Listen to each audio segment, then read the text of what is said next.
Bonjour. Alors on parle souvent d'émotions négatives comme la colère, etc., ou d'émotions positives comme la joie.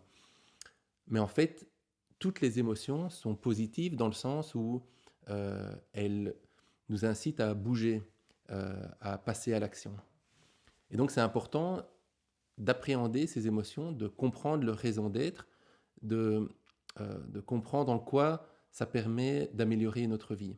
En fait, l'émotion, c'est un peu le messager et c'est à nous de comprendre le message qui est porté.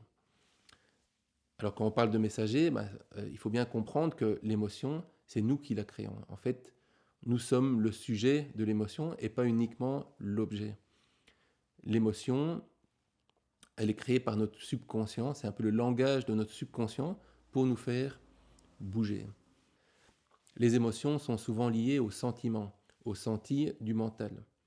Et ce que on sent, ce qu'on ressent, provient de nos représentations mentales. Et ça, c'est vraiment fondamental de comprendre ça, parce que ensuite, on peut modifier nos constructions, nos représentations mentales pour influencer notre réponse émotionnelle et donc nos émotions.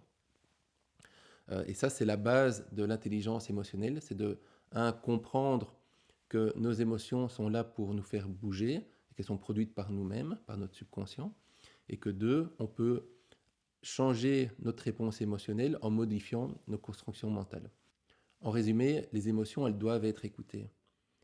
Parce que comme disait je ne sais plus qui, derrière toute maladie, il y a un schéma émotionnel qui s'ignore. Sur ce, je vous dis à demain. Ciao.